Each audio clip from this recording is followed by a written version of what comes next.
JPBF の鈴木剛です。今日は、LPBA に参加されているこちらの方とご一緒にちょっとお話をいろいろと伺ってみたいと思います。よろしくお願いします。よろしくお願いします。まず、では LPBA の自己紹介を。はい、今韓国の PBA リーグ LPBA 選手として、活動している平尾理恵です。よろしくお願いします。よろしくお願いします。何年ぐらい経ちますかね。ちょうど丸2年経ちました。どうですか。だいぶ慣れてきたり。そうですね。やっと雰囲気とか生活にも慣れてきました。なるほどなるほど。これ今日旧置いてありますけど、これが今使ってらっしゃる。そうですね。これ2020年にアダムさんで作っていただいたちょっとオーダー級です。20年ちょっと前。3年前ですね。最近ほらどんどん新しい構造とか、まあ性能がまあその良くなってるとかっていうのがある中で、そのわざわざこれを使うのはどうしてですか。やっぱり体に染みついてるからですかね。使いやすい。はい。9の癖をもう分かってるので、体が覚えてるというか。なるほど。やっぱり引っ張り出してきました。新しいもの好きの僕には耳が痛いあれなんですけど、やっぱりその使いやすさが一番ってことですよね。そうですね。で、やっぱりあれですか、韓国ではこう暮らしていく中で練習とかもちろんされると思うんですけど、朝起きて何時から練習とかってこう決めてらっしゃるんですか。10時からまず3時間ぐらい一人で練習して、お昼を食べて、そこからは人がいればゲーム、いなければまた一人でっていうのをだいたい10時ぐらいまで、11時12時までやることもあります。はい。ご飯食べてる時以外はずっと練習してました。参りました。他にすることがないんですよ。でもその練習って例えばトレーナー的な人が横についてたりする時もあるんですか。最初チームに入って1年目はチームの監督がいて、その人に週2回レッスンを受けてたんですね。プレイヤーってことですか、監督さんって。監督はそうですね、元選手で、多分知ってらっしゃるかもしれないですけど、韓国のナショナルコーチだった方です。そうですか。でその人に箱玉はこうでっていうのを一から教えてもらって、で一応まあなるほどという感じで聞いて、それを帰ってきて練習してっていうのをずっとやってたんですけど、私キャリアが長いから、ちょっとそれでおかしくなっちゃって。そうですよね。それまでの自分のスタイルが結構しっかりありますもんね。そうだったんです。じゃあなるほど、教えてもらってるんだけど、自分のスタイルと違う時には違和感が出ちゃって、どうすればいいのみたいに、それは迷いますよね。そうですね。いやでも偉いですね。だいたい聞く耳持たないっていう人多いと思うんですけど、ちゃんと言うこと聞くっていうのはやっぱ偉いですよね。そうですね。どうですか。僕 YouTube とかで拝見してて、テーブルとか随分映像で見ても随分違うな、日本のテーブルと違うなと思うんですけど、実際どうですか。実際すごく違いました。違います。でそれで鈴木さんに一回備前の企画でこういう時どうしたらいいですかってもう向こうでもう行き詰まってテンパってるなと思ってたんですけど、質問させていただいたんですけど、あれすごくためになりました。でも結局映像で見てるのと実際テーブルについてるのとだいぶ違うから、僕なんかがああいうテーブルに合わせるのってこうなのかなみたいなの言っても、僕自身がついてないから自信はないんですよね。本当の感じと映像って絶対違うじゃないですか。で想像ではこういうテーブルか難しそうだなって思うんですけど、アドバイスできるほどのことはなくて、別にねそんなに結局体と目が慣れていくしかないなとは思うんですよね。でもそんだけ練習量があったら、じゃあ練習のテーブルはあの感じのテーブルで練習されてるんですか。今こ3ヶ月4ヶ月はあのテーブルで練習してます。はい、まあそうですよね、はい、違いすぎますもんね。そうですね。YouTube に上がってくるテーブルって俗に言う花台っていうんですか、メインテーブルだと思うんですよね。はい、でも PBA 自体は、たくさんのテーブルを使って同時進行してるじゃないですか。はい、あれ、テーブル、映像で見るテーブルと他のテーブルっていうのもやっぱ同じコンディション。ほぼ同じなんですけど、テレビ台の方がコンディションは少しいいです。いいんだ。多分、はい。他の日本人選手の話を聞くと、みんなそういうふうに言って。じゃあ、花台の方がまだ良くて、映らないところでやってる試合は日本人選手はなかなか苦労が多い感じですかね、やっぱり。はい。ただ私はテレビ台の方がダメなんですけどね。森祐介プロとかはテレビ台が結構調子いいです。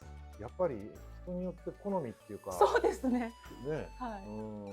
でもなんかこうコンディションがそこまで違う、いろんなのが違うと思うんですよ。走る距離とか、なんかひねりの残り具合とか、コンディションっていろいろあると思うんですけど、なんかこう考え方変えたりしなきゃいけないことあるんですか？こう例えば普段だったらこうやるんだけど、この台だからこうかなっていうその工夫っていうか、そういうのってやっぱりすごく大事なんですか？そうですね。いつも通りについたら外れちゃうのも多い。こうなっちゃうかなっていうのを想像して、じゃあこういうふうにしてみようっていうふうにはやってるんですけど、それがうまくいく時もあれば、空振りというか、どんどんドツボにはまってくる時もあります。なんか見てるとカラークッションってほら2点じゃないですか、レールファーストの球が PBA って2点からテケテケとかお得な気がしてるんですけど、でも大きく回すカラークッションとかやっぱりコースも全然違うじゃないですか。だからなんか例えばそのシステムとかをたくさん勉強していろいろ知ってても、そのテーブルにそれが当てはまるかどうかって本当に分かんないですよね。そうなると後でもちょっとお伺いしようと思うんですけど、そのシステムとフィーリングのバランスみたいなのがすごく難しいのかなって思うんですよね。だからシステムだけでもダメだし、もちろん勘だけでも自信は持てないと思うんですけど、その辺のバランスってなんかこうどうされてますか？どっちを重視するとかってありますか？私はほぼフィーリングを大事にしてます。というのも、私時間内にパッて整理するのが苦手なんですね。ご存知の通り。いやシステムから考えちゃうと多分時間が足りないんですよ。3分ぐらいないと私多分まとまらないんで。3分だと僕はね、もう牛丼が食べ終わってる。でもあれですよね。もちろんシステムも、僕もほとんどシステム知らないから使えないっていうのもあるんですけど、まず目で見て、こうかなって言ってちょっと自信がない時に確かめ算する程度にしか使わないんですよね。カラークッションでさえ数字が出てこないんですよ。あの辺だろうなって言って、いやちょっと念のため計算してみようかなって。で計算したところでそのテーブルが違うから、結局関係ないかっていうところになっちゃうから。鈴木さんってポーカーフェイスなのにそういう感じなんですね。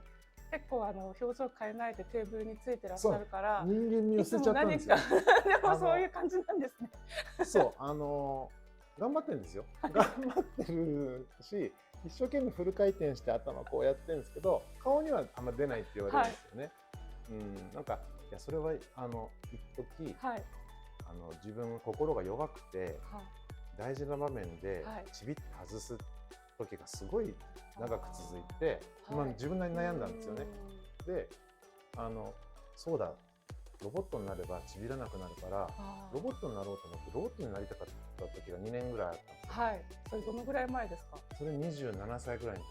じゃあずいぶん前ですね。そうです。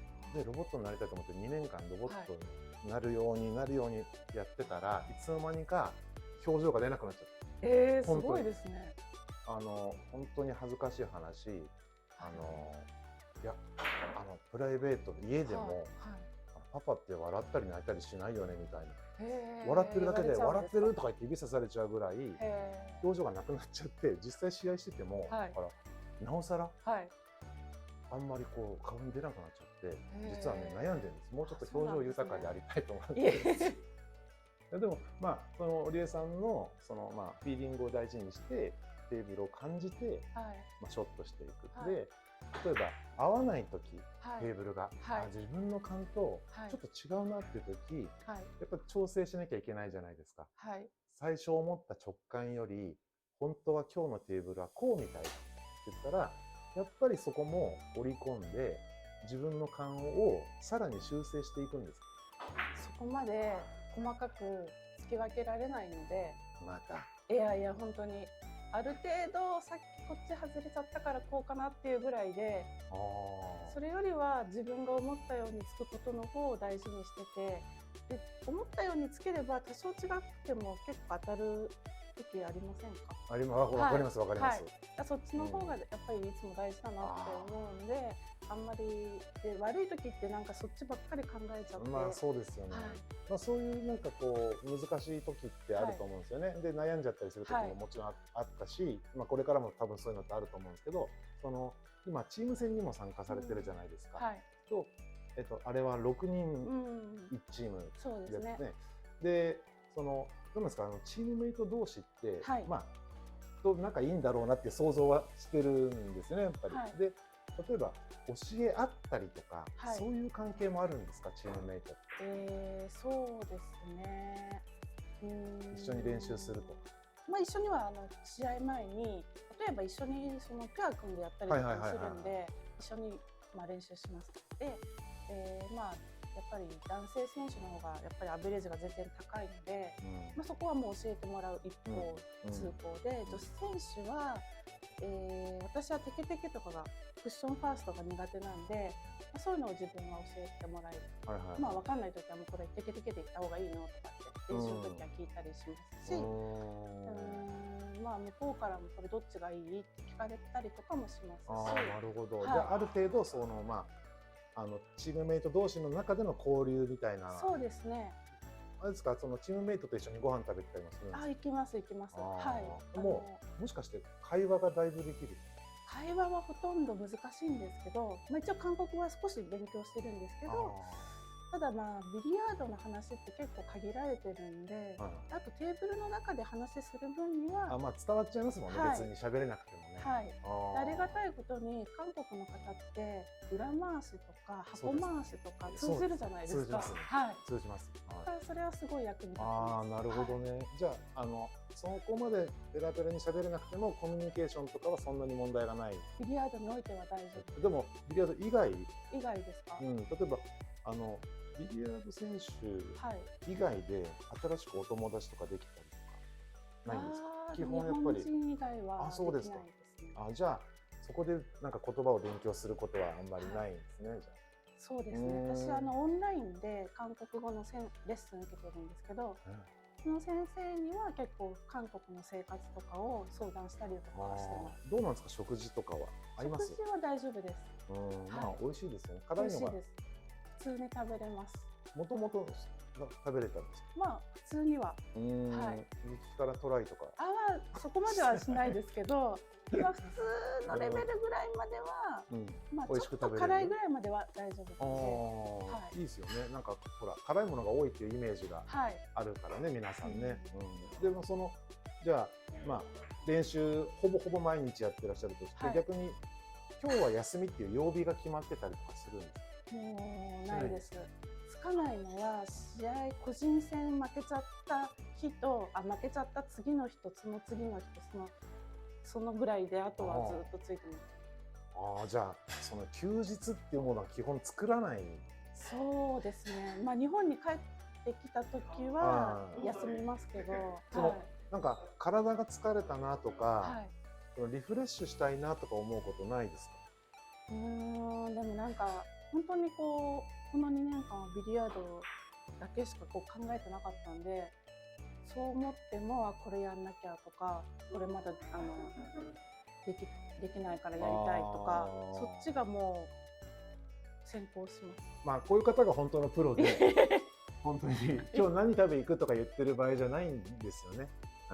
いや本当プロフェッショナルです。素晴らしいです。で、じゃあ最後に、はい、これチャンネル見てくださってる方に何か一言お願いできますか？PBA に限らず、日本のプロの試合とか、これから5月に全日本選手権も男女4月なんですね、あ、4月だ、ごめんなさい、ちょっとボケててすみません。いやいやいやいや、4月に霞ヶ関であったりとか、そういうのも含めて、これからもビリヤードを応援してください。よろしくお願いします。では今日はありがとうございました。またよろしくお願いいたします。